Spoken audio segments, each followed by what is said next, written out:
नमस्कार दोस्तों, मैं वैद्य नरेश कुमार गर्ग आज आपके बीच में वापस आयुर्वेद से संबंधित कुछ बातें करने के लिए। आज हम जानेंगे कि आयुर्वेद में इम्यूनिटी बूस्टर वर्ड जनरली आजकल बहुत प्रचलन में है और विशेषकर अभी जो पेंडेमिक का टाइम रहा है उसमें लोगों में इसके लेके बहुत कोई ऐसी जिज्ञासा रही है और बहुत सारे हमारे पास कॉल्स आए हैं।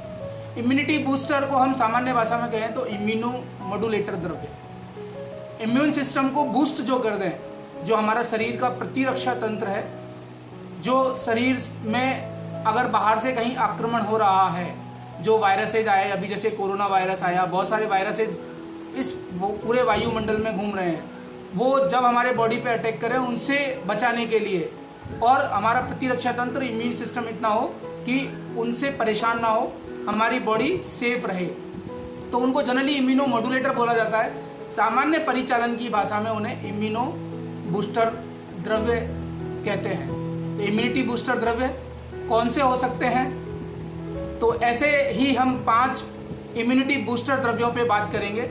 तो 5 इम्यूनिटी बूस्टर द्रव्यों में पहला उन द्रव्यों पे भी बात करेंगे जो भारत सरकार और आयुष मंत्रालय की गाइडलाइन के अनुसार यूज किए गए और जो पेंडेमिक का टाइम रहा उस समय लोगों को वो यूज करने के लिए बोला कि ये आप यूज कर सकते हैं। तो उनमें पहला आयुष क्वाथ चूर्ण और आयुष क्वाथ टैबलेट। यह एक भारत सरकार और आयुष मंत्रालय के द्वारा जारी गाइडलाइन के अनुसार लोगों में इसको बताया गया और इसका विशेषतः कुछ सभी कंपनियों को इसको बोला कि इसको इसी फार्मूला, एक स्पेसिफिक फार्मूला भारत सरकार के द्वारा दिया गया जिसमें कि तुलसी, दालचीनी, सौंठ और काली मिर्च 4 चीज़ों का प्रयोग किया गया। यह क्वाथ और टैबलेट दोनों रूप में ही लोगों को अवेलेबल करवाया गया। तो इसका प्रयोग करने का सबसे सामान्य तरीका यह है कि इसको क्वाथ रूप में भी यदि प्रयोग करना है तो फांट विधि से हम जनरली इसको प्रयोग करने के लिए बोलते हैं। गर्म पानी लेना है, तेज़ उबला हुआ गर्म पानी, और उसमें क्वाथ डाल देना है, या टैबलेट, जो टैबलेट भी इसकी घन टैबलेट आती है उनको भी पानी में डाला और हम साथ में शहद भी ऐड कर सकते हैं और इसका प्रयोग करना है। और ये चारों द्रव्य जो लिए गए, तुलसी, सौंठ, दालचीनी और काली मिर्च, यह बहुत ही अच्छे इम्यूनिटी बूस्टर द्रव्य हैं और इनका बहुत ज़्यादा लोगों ने प्रयोग किया और अच्छे बहुत ही इसके रिजल्ट्स मिले हैं। इसी परिप्रेक्ष्य में दूसरा जो उस समय भारत सरकार के द्वारा ही जारी गाइडलाइन में उस पेंडेमिक फर्स्ट दौर में जो पहला दौर आया था उस समय में कहा गया कि च्यवनप्राश का प्रयोग। चूँकि च्यवनप्राश हमारे आयुर्वेद में वर्णित एक रसायन है और रसायन द्रव्य का प्रयोग हम नित्य प्रतिदिन कर सकते हैं। जनरली च्यवनप्राश के बारे में एक लोगों में गलत धारणा है कि च्यवनप्राश का प्रयोग सिर्फ सर्दियों में करना चाहिए, ऐसा नहीं है। च्यवनप्राश का प्रयोग हम प्रतिदिन कर सकते हैं और प्रतिदिन प्रयोग करने पर ही रसायन के द्वारा, रसायन जो चिकित्सा में जिनका प्रयोग किया जाता है उनका यदि प्रतिदिन ही प्रयोग किया जाए तो वो ज़्यादा फलदायी होते हैं। और हमारे यहाँ पे आयुर्वेद में चरक संहिता जो मुख्य ग्रंथ है वहाँ पे रसायन अध्याय में ही च्यवनप्राश का वर्णन किया गया। वहाँ पर मुख्य रूप से 36 क्वाथ द्रव्य हैं और उनको बनाया गया है और वहाँ आंवला मुख्य द्रव्य है। आंवले की पिस्टी बनाई जाती है और आंवले को घृत और तेल में सेका जाता है और उसके बाद में उसका पाक करने के बाद में उसमें हमारे वंशलोचन, पिपली, दालचीनी, तेज़पत्ता आदि जैसे द्रव्य डाले जाते हैं और साथ में ही शहद भी मिलाया जाता है और इसका प्रयोग प्रतिदिन हमें करना चाहिए। इसकी जो मात्रा है उसके लिए आचार्यों ने स्पेसिफिकली कहीं भी ऐसा वर्णन नहीं किया है कि इसकी मात्रा कैसे निर्धारित करनी है। तो वहाँ पे उन्होंने रोगी की वय और रोगी का बल देखकर और उसकी जरा क्षमता, यानी वह उसकी जो उस व्याधि का पाचन वो कितनी देर में कर सकता है, उसके अनुसार की है। सामान्यतः इसके लिए प्रयोग करने की विधि, आप प्रतिदिन 1 चम्मच सुबह शाम खा सकते हैं। लोगों में एक धारणा और है कि इसको दूध के साथ में प्रयोग करते हैं, लेकिन च्यवनप्राश का प्रयोग दूध के साथ में है और कुछ लोग तो मिला के ही दूध में उसका प्रयोग करते हैं, ऐसा नहीं करना चाहिए।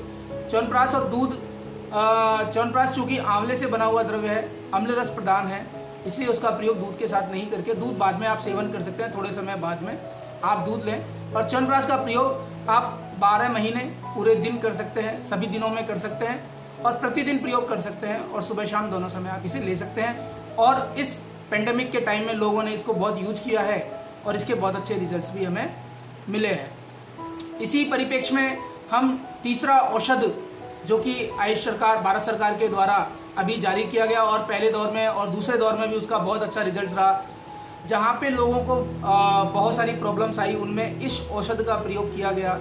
संशमनी वटी या गिलोय घनवटी। गिलोय घनवटी जैसे कि नाम से ही प्रचलित है, गिलोय का घन बनाया जाता है। गिलोय, चूँकि सब इसके बारे में जानते हैं अपने आप में, इसको अमृता नाम भी दिया है। गिलोय को अमृता एक पर्याय है इसका। अमृता मतलब जो अमृत के समान, और वास्तव में इस समय में, इस पैंडेमिक, इस महामारी के दौर में इसने अपने अमृत समान गुण वाले जो उसका स्वरूप दिखाया गया है हमारे आचार्यों ने, हमारे ग्रंथों में जो लिखा है वह देखने को मिला है। तो इसका गिलोय का घन तैयार किया जाता है और घन बना के उसकी वटी टैबलेट बाजार में मिलती हैं। सभी कंपनियां लगभग इसे बनाती हैं और इसको प्रयोग करने पर यह बहुत ही अच्छा इम्यूनिटी बूस्टर द्रव्य के रूप में है। गिलोय अपने आप में अमृत के समान है ही है।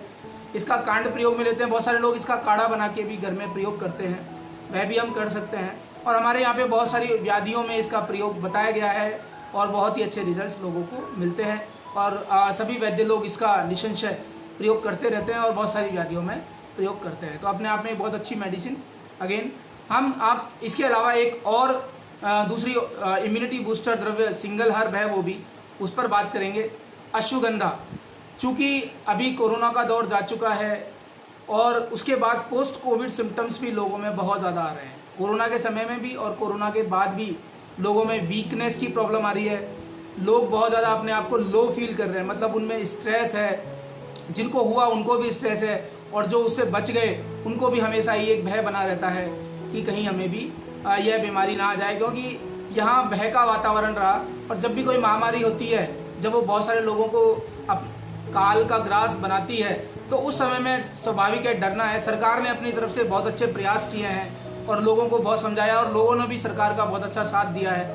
तो इस दौर में इस औषध का प्रयोग करने से हम उन सब अवस्थाओं से बच सकते हैं जहाँ पे लोग पोस्ट कोविड वीकनेस बहुत ज़्यादा लोगों में आ रही है। तो उस समय में यदि अश्वगंधा का प्रयोग करवाया जाए अभी, तो यह बहुत ही अच्छी मेडिसिन है और इसका भी प्रयोग आप प्रतिदिन कर सकते हैं। यह भी आजकल घन के रूप में अवेलेबल है।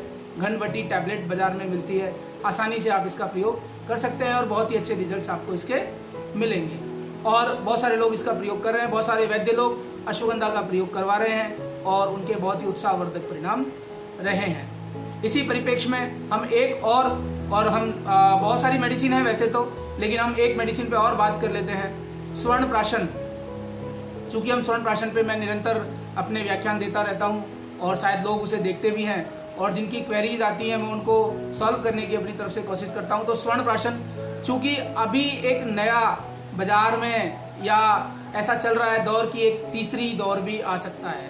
तो यदि तीसरा दौर आएगा तो संभावितता ये बताई जा रही है कि बच्चे भी संक्रमित हो सकते हैं। तो उन बच्चों को संक्रमण से बचाने के लिए स्वर्ण प्राशन भी अपने आप में एक बहुत ही अच्छी औषध है।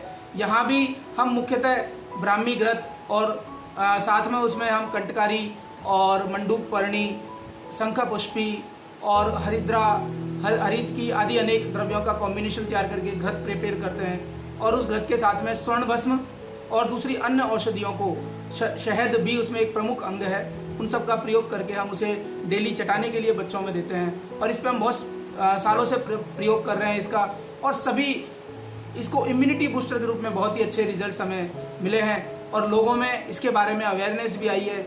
और अभी लोगों का इसके बारे में बहुत ज़्यादा अवेयरनेस है, वो बहुत सारे क्वेश्चन भी करते हैं और सभी वैद्य लोग इसको समझाने का प्रयास कर रहे हैं कि यह एक बहुत ही अच्छी औषध है। हमारे पास भी जब कोई क्वेरी आती है तो हम उसको बताते हैं कि प्रतिदिन प्रयोग करना ही चाहिए। तो प्रतिदिन प्रयोग करने से बहुत ही अच्छे रिजल्ट्स इसके भी मिलते हैं। हमारे आयुर्वेद में बहुत सारी औषधियों का वर्णन है। आज हमने 5 मुख्य आयुष्क्वाड टैबलेट, च्यवनप्राश और इसके बाद में गिलोय घनवटी, अश्वगंधा और स्वर्ण प्राशन, 5 औषध द्रव्यों, विभिन्न कल्पनाओं के बारे में बात की हमने।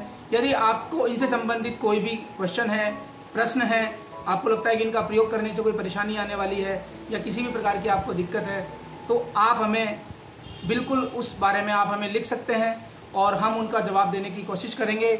अभी एक यूज़र हैं, उन्होंने क्वेश्चन पूछा है कि जनरली इनके प्रयोग करने से क्या हानि हो सकती है। जैसे स्वर्ण प्राशन के बारे में एक क्वेरी है कि इसकी तासीर कैसी होती है। तो स्वर्ण प्राशन की जो तासीर है वह लोगों में गलत धारणा है कि स्वर्ण भस्म जो है वो गर्म होती है। स्वर्ण भस्म मधुर रस मधुर विपाक वाली है हमारे आयुर्वेद के अनुसार, और मधुर विपाक वाले द्रव्य कभी भी गर्मी पैदा नहीं करते हैं। और उसका हम रसायन विधि से जब प्रयोग करवाते हैं तो बहुत ही सूक्ष्म मात्रा में उसका प्रयोग करवाया जाता है, कहीं भी वो तासीर के रूप में गर्म नहीं है, और बच्चों को उसका प्रयोग हम आसानी से करवा सकते हैं और वो बहुत ही अच्छी मेडिसिन होती है। और इसके अलावा कुछ लोगों के क्वेश्चन आए कि अश्वगंधा का किस रूप में प्रयोग करना है। तो अश्वगंधा का प्रयोग आप सीधे चूर्ण के रूप में आप ले सकते हैं, दूध के साथ में उसका प्रयोग कर सकते हैं। घी, बहुत सारे बाजार में योग आते हैं, अश्वगंधादि लेहम आता है, अश्वगंधा घृत आता है, उसके अलावा और भी। और इजीली आजकल के ज़माने में जिस तरीके से कैरी फॉरवर्ड ज़माना है, कुछ भी हमें टैबलेट के रूप में आसानी से मिल रहा है, कुछ कैप्सूल्स के रूप में कुछ कंपनियां भी बना रही हैं, उससे भी हम इसका प्रयोग कर सकते हैं। अगर किसी के और भी कोई क्वेश्चन है तो आप हमें लिखें, हम ज़रूर उसका आपका निराकरण करेंगे। धन्यवाद।